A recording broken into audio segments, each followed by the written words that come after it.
Alright. Let's do this, guys. So, another tutorial, another video, another live.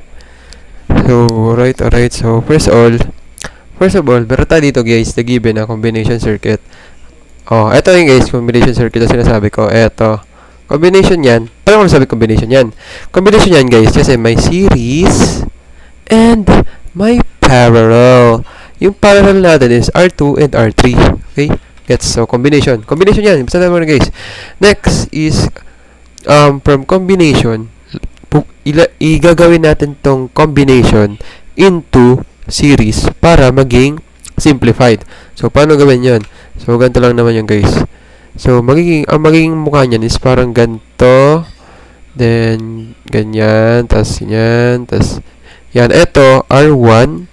Ito, R2, 3. And ito, R4. So, kinambine ko to R2 and R3 kasi para maging simplified version. Okay? Para magawa na natin itong mga tables of contents.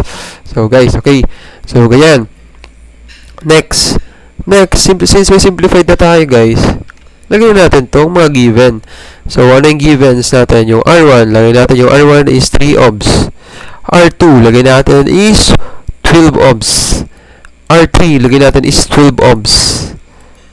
R4 is, lagyan natin, wait, may mali, kulang pa pala ako dyan. May R4 pa yan, wait lang guys, may bad. Lagyan natin dito, R4, lagyan natin yung, kunyari R4 yan. Kunyari, may R4 dyan may R4. R4 is equal to, wait. R4, ilan ng R4? 6 ohms. 6 ohms. Okay, given na tayo. Next, baka magtanong kayo. Okay, so, next, kunin mo na yung R23. Ba't mo kunin yung R23? Para makuha na natin yung RT. Kasi yung RT yung mga kapagpabuhay ng ating I and B. No jokes, no cap. Kunin natin yung R23. So, ilagay natin dito. Lagyan natin dito R23. So, paano makuha yung R23? Ito yan Paano mo? So, baka isipin nyo, R23. So, ang gagawin ko, i-add ko lang yung R2 and R3 kasi series naman to Hindi, mali. So, ang gagawin mo dyan, guys, pag ganyan, R23, titignan mo yung original. Kasi, yung R23, yan na yung result talaga. Yung R23, ito yan, R2 and R3. Ano yan? Ano yung dalawang yan? Parallel yan, di ba? Parallel, tama. We're making progress. Parallel yan kasi ito and ito. Parallel yan.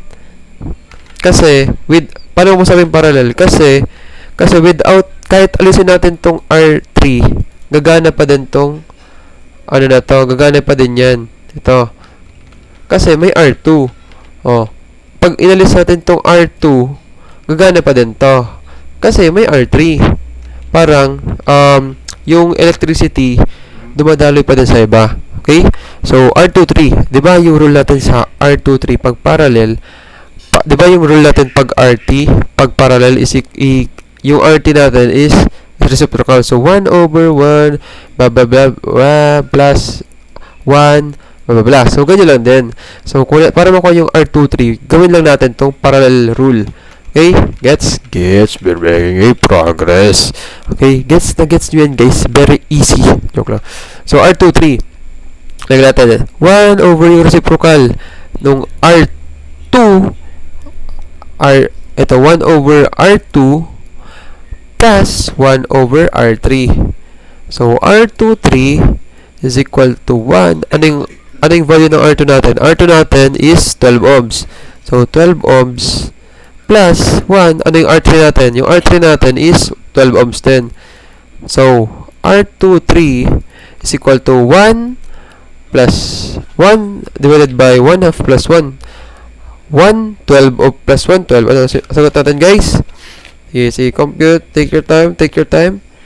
Tama, 6 ohms. Very good. We're making a progress, guys. Very good. So, ang sagot natin is 12 ohms. Lagyan natin dito sa RT, 12 ohms. Ay, sa R23, 12 ohms. Lagyan natin dyan, 12 ohms. Nice. Yan. Okay, so, So, di ba sabi ko guys, kunin na muna natin yung R lahat. So, since meron na tayong R1, R2, R3, and R23, pwede natin makuha yung total resistance. Eto na yan. So, may R23 na tayo. Kaya ko dito yung value ng R23 natin kanina. So, R23 natin, naging ano siya? Naging 12, naging 6 ohms pala to guys. Wait lang, mali. May bad.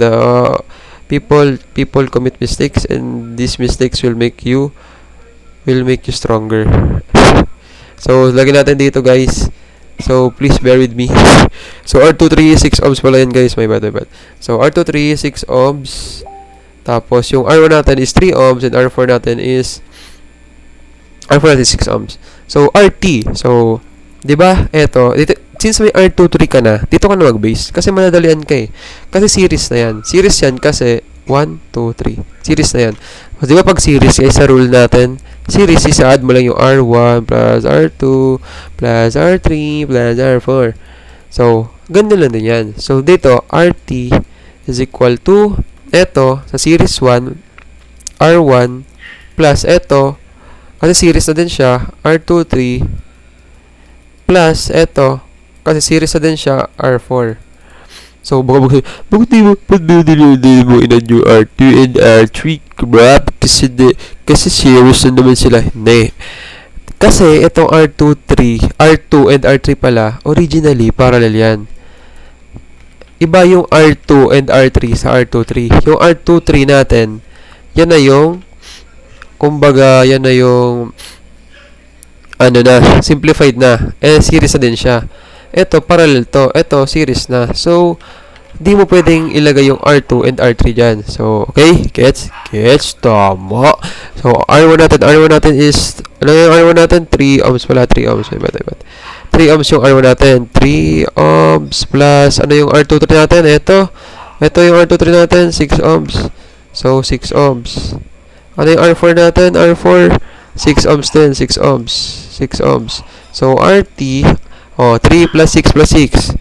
Tama, 15 ohms. Very good naman, guys. Very good. We're making a progress. Very good. Chill lang tayo, guys, kasi madami pa tayong nagbasan. So, 15, ano ba, 15 ohms ba yun? 15 ohms. Next.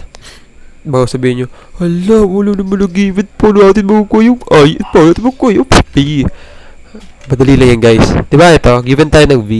Yung V na yan, total voltage na yan. Ito yan. So, lagay mo muna dyan. 12 volts. Diba? Next, makasabihin nyo, ano naman gawin dyan? Meron. Kasi given ka na ng RT, given ka na ng VT, pwede mo nang kunin yung IT. So, ang gagawin, IT, tandaan nyo to guys, BIR. Tandaan yan. Lagyan lang natin dito yan guys. VIR. Tandaan yung ginawa ni ma'am na ganyan. Tandaan nyo yun guys, BIR. So, since kukuha natin yung I is equal to V over R. Okay, yan yung formula. Kung gusto mo naman kunin yung, alimbawa, V. So, V is equal to I times R. Okay, ganun lang guys. So, kung gusto mo lang kunin yung R is equal to V over I. Okay, ganun lang guys. Tanda lang yung VIR triangle method. So, since kukunin natin yung IT and given naman na tayo ng VT na 12 volts, IT is equal to VT over RT. So, IT, ano yung VT natin? VT is 12 volts. Ano yung RT natin? RT natin is 15 ohms. So, yun na yung formula. So, 12 over 15. 12 over 15 is, sige. Tama, 0.8 ampere. Tama. Guys, very nice. Very good. 0.8 ampere. Pag sinolve mo yan, ganyan guys. 0.8 ampere, no jokes. Tama guys, very good. We're making a big progress. 0.8 ampere. Diba? Baka sabihin naman, wala na gawin namin yan. Wala naman nag-given sa I and B. Paano naman ma-apply yung triangle method? Wala naman. Ito, tandaan nyo to guys. Di ba nasabi din dun sa rule, dito, tingnan mo to.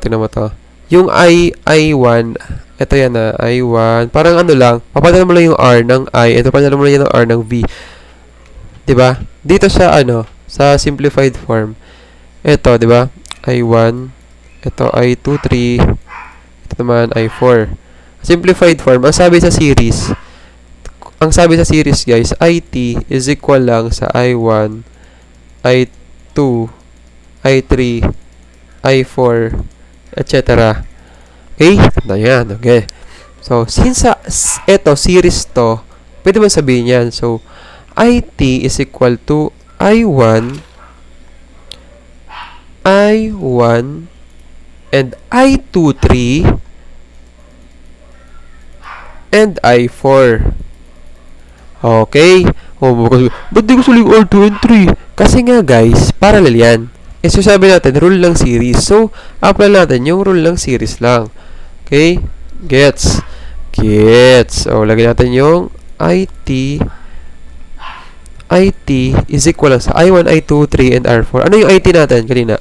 0.8. So, yung IT natin, 0.8 is same lang sa I1, I2, and I4.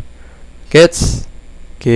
Tama. Guys, we're making a big progress. So, tama. Lagyan natin. IT natin 0.8 A nga, kasi nga same sila. Tapos, lagyan natin sa I1, 0.8 ampere. Tapos, lagyan natin sa R4, 0.8 ampere.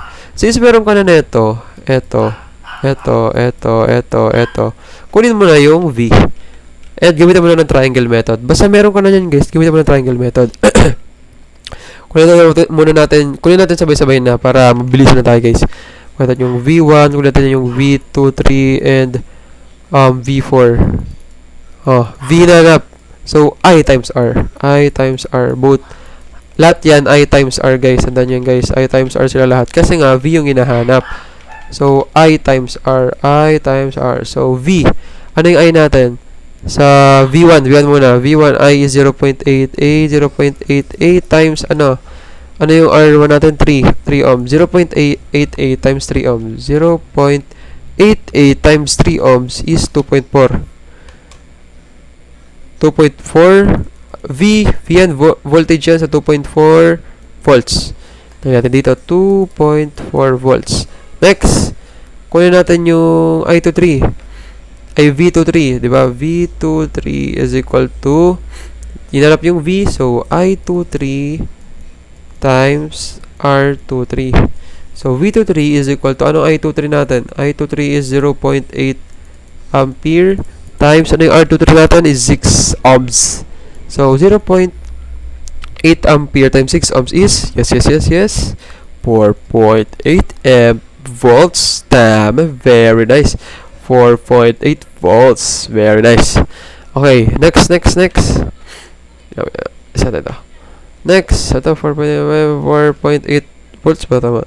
Next is V4. V4 is equal to I4 times R4. So, V4, ano yung I4 natin? 0.8 ampere. And then, ang R4 natin is 6 ohms. So, 0.8 times 6 ohms is 4.8 volts. Tama naman, guys. 4.8 volts talaga. Very nice. Very good. 4.8 volts. Tama. 4.8 volts. Tama naman, guys. Nice. Okay. Very good. So, baka sabihin nyo na next. Hala, Rob, nasusugibuan niyo, Rob. Tabra. Hala. May V2, V3, I2, I3, di ba given si I2, B2, paano yan makuha gamit at triangle method? Ganito lang yun, guys. Di ba, guys? Ito naman, rule, nandito naman tayo sa rule apart na naman. Di ba sinasabi sa rule, guys, na pag parallel sa V, yung VT is equal lang siya sa V1, V2, V3, etc. Ito yan. Since ito V23, ito nakikita nyo, V23. Ito yan, V23. Since yung V23, hindi siya yung mismong V23, diba guys? Yung V23, originally, ito yan, R2 and R3. Diba? Parallel sila. Since originally, yung V23 is originally V2 and V3.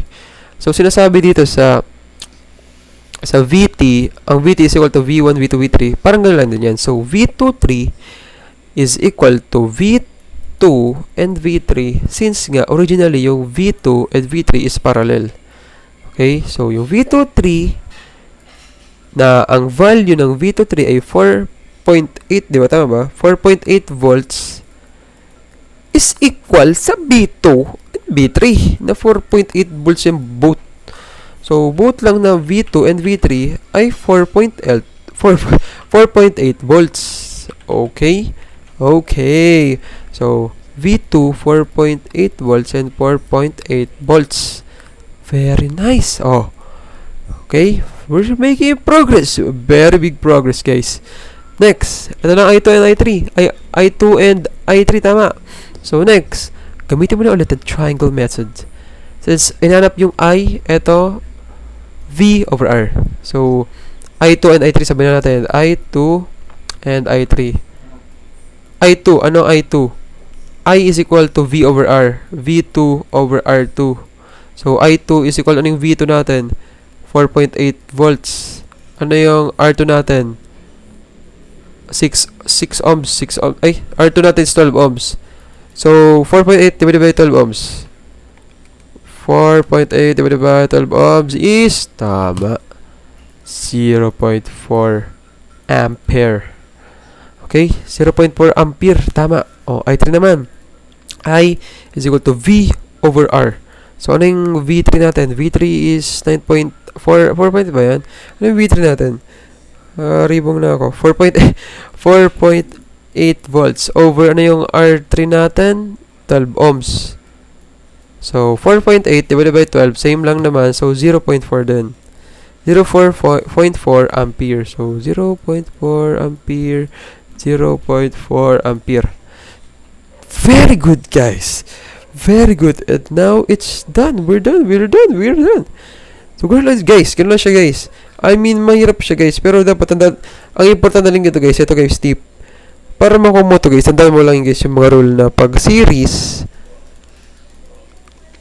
all I-T equal siya sa I1, I2, etc. Pag R, inanap naman yung RT dyan, i-add mo lang yung R1, R2, R3. Pag, ano naman, volts naman, add mo lang din yung V1, V2, and V3. Okay? Add mo lang. Sa parallel naman,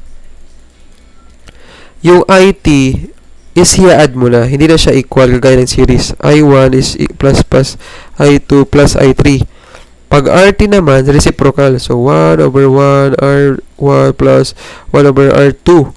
Pag VT naman, dyan, dito diba, add to sa series. Ito, equal na to. VT is equal to V1 and V2 equal.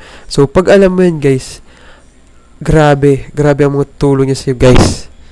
So, gano'n lang naman siya. Actually, mahirap talaga siya, pero with enough studying and enough learning from Coach Me, you can learn a lot. So, that's it all, guys. Thank you for listening and watching. I hope to see you soon on my next teaching lessons. That's all for today. See you again. Thank you. Please subscribe to my channel and please hit the notification bell. Thank you, goodbye, and good night.